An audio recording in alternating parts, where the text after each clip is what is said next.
It isn't that a warrior learns shamanism as time goes by. Rather, what he learns as time goes by is to save energy.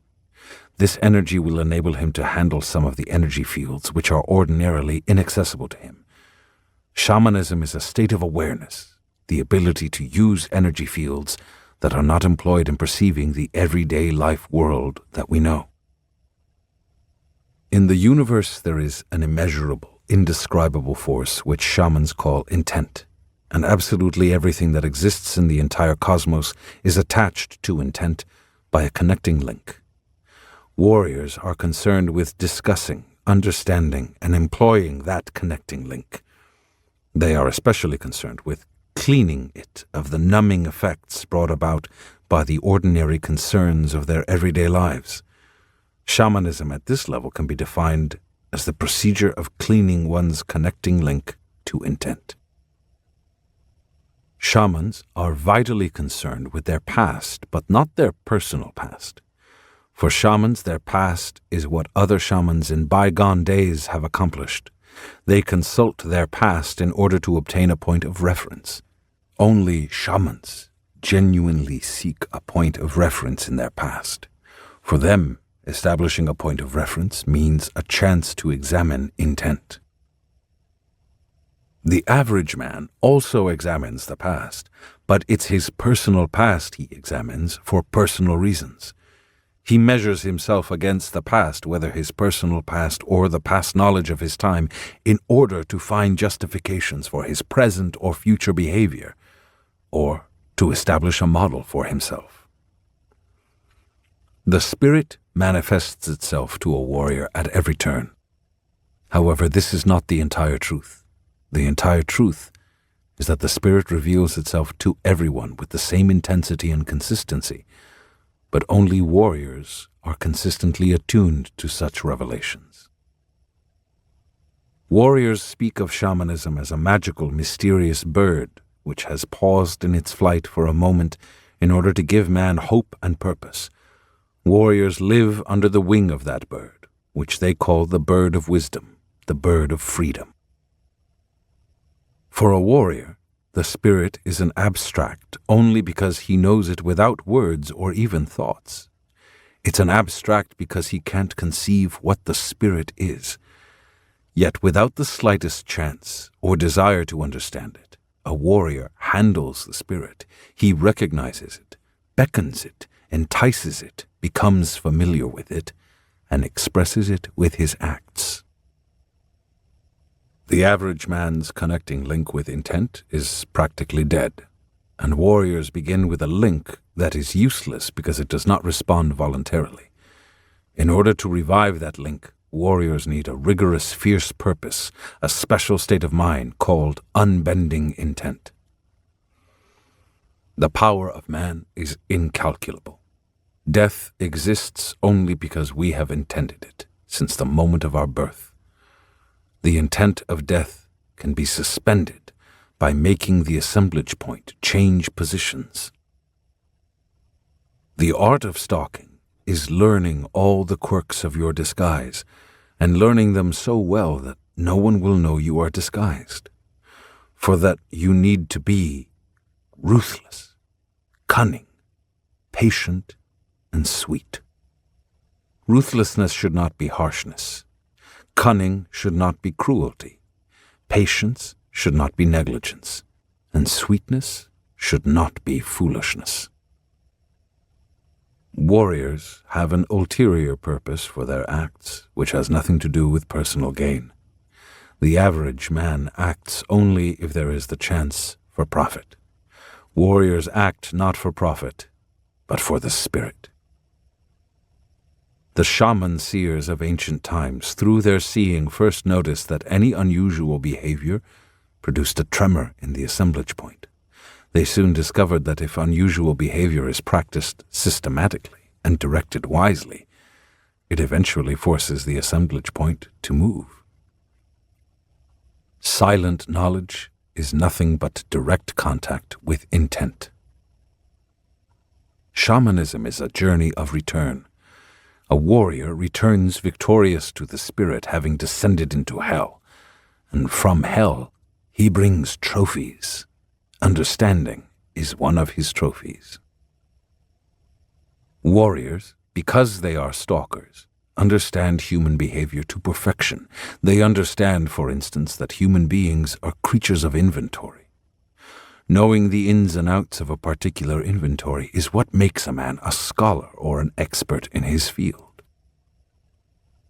Warriors know that when an average person's inventory fails, the person either enlarges his inventory or his world of self-reflection collapses.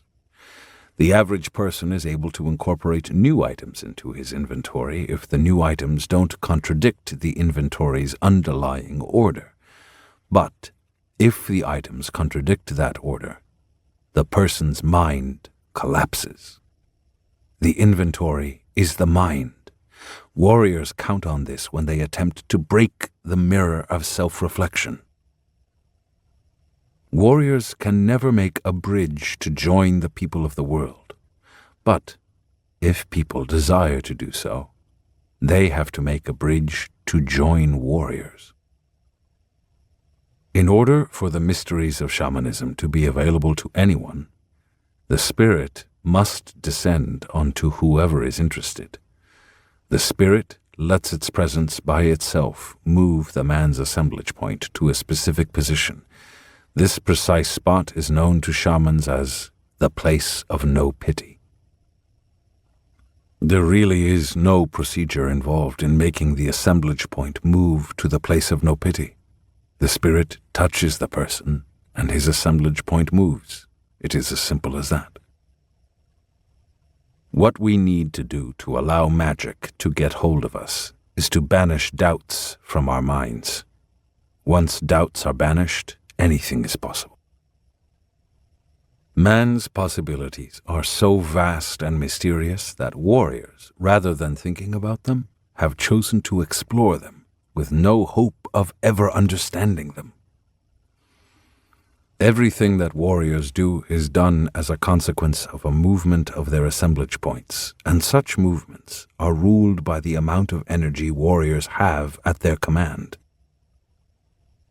Any movement of the assemblage point means a movement away from an excessive concern with the individual self.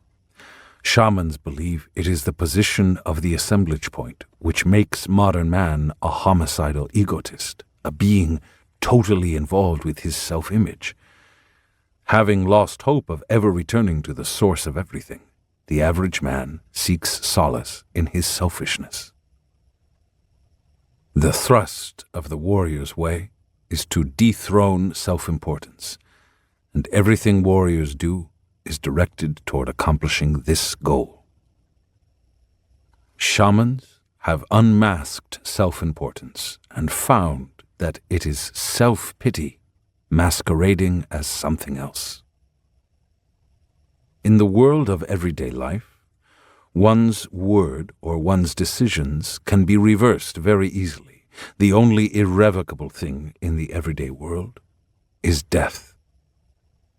In the shaman's world, on the other hand, normal death can be countermanded, but not the shaman's word. In the shaman's world, decisions cannot be changed or revised. Once they have been made, they stand forever. One of the most dramatic things about the human condition is the macabre connection between stupidity and self-reflection.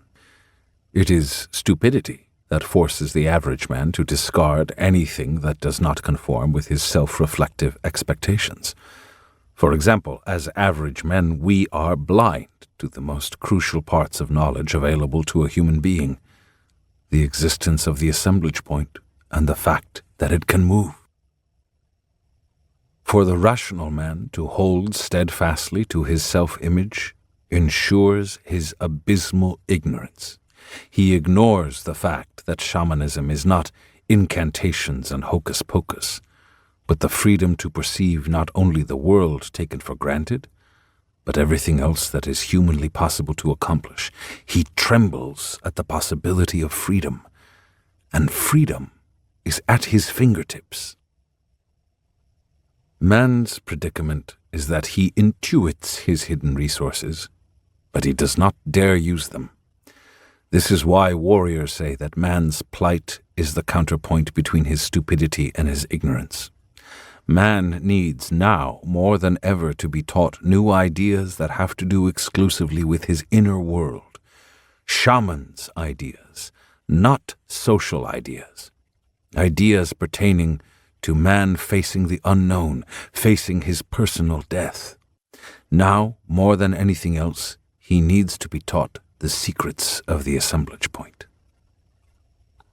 The spirit listens only when the speaker speaks in gestures, and gestures do not mean signs or body movements, but acts of true abandon, acts of largesse, of humor. As a gesture for the spirit, warriors bring out the best of themselves and silently offer it to the abstract.